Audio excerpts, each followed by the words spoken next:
2020, I can attest for possibly every single person watching this YouTube video, has been a doozy. First and foremost, I think we have all struggled, maybe not financially, maybe not emotionally, maybe quite possibly all of us spiritually, and inconsistent and maybe selfish, and a lot of reflecting time. And I think more so than anybody can attest that my story this year has transformed my mind and has transformed my outlook and perspective on my life completely.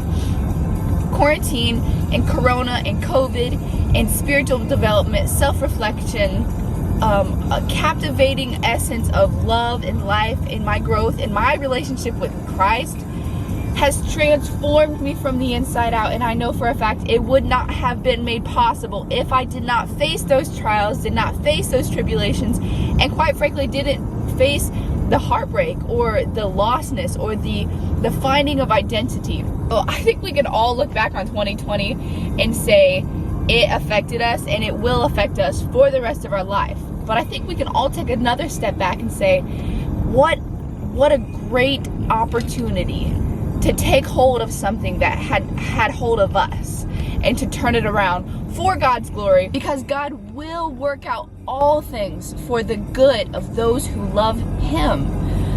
And I think 2020 quarantine and COVID and all this isolation and all these trials and tribulations has given me such a greater understanding of what loving God looks like.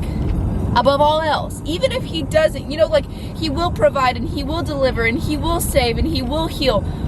But even in the midst that He doesn't, He is still good. He still beat death. He still transformed graves into gardens. He transformed those lives and minds and mindsets and perspectives. And that was all made so clear to me in so many ways this year. I've grown so much closer to my family in so many different instances. I found so much more gratitude in relationships and friendships that I hadn't seen before. I was challenged in so many ways, even in my work area, whether it was trusting myself or trusting those around me or trusting that God was going to use the situation around me to make me better or make those around me better.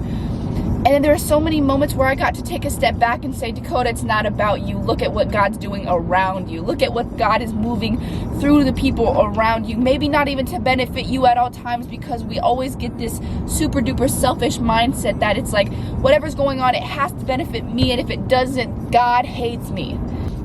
I found so much joy in the little things. I took a step back and slowed down and said, man, maybe I don't have to go the fastest I ever move to do the most that I have done. And at the end of the day, it's not about the amount of things done and the amount of accomplishments achieved or successes that have succeeded, but what was the quality of life lived during those moments? How much did you love? How much did you give? And if we were all to take a step back and give a little bit more and love a little bit deeper or love a little louder than before, nobody would go without. If we switch this mindset from gimme, take to love and give and appreciate and reciprocate, nobody would go without. But there's such an imbalance right now of that. And I mean, this is a very, very diluted version of all the things that I know 2020 has done for me. And you know what's crazy is because going into this year, everyone had that saying, 2020 vision, baby. I know exactly what I see. I know exactly what I want. I know the goals that I'm going to achieve this year. 2020, I can see it. But they were looking at the wrong thing.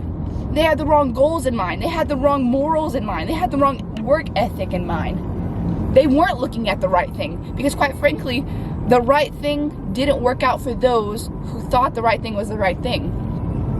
For those people who said everything was screwed up this year, nothing went to plan, maybe all those that did not worked out for the better for you.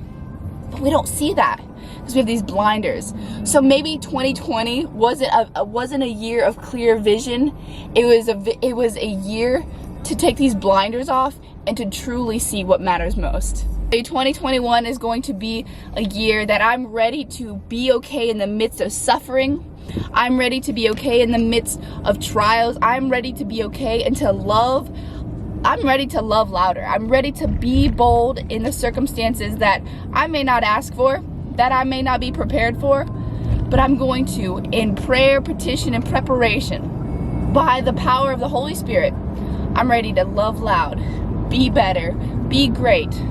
But remember that the meaning of this life is not do, achieve, but to love, but to give, to bear the fruit. And you know what's crazy? All these things that we look for in other things like social media and platforms, like love, joy, peace, all these crazy things, they're given it by God. All the things that we lack and look elsewhere for is all within Jesus Christ. I'm ready to live that out loud. So whether it be in the gym, whether it be in this new job opportunity that I have been so graciously given, whether it be in my relationship that I have been so blessed with, whether it be in my family that I'm so grateful for, I want to love out loud in the best, most obvious, God-glorifying way possible.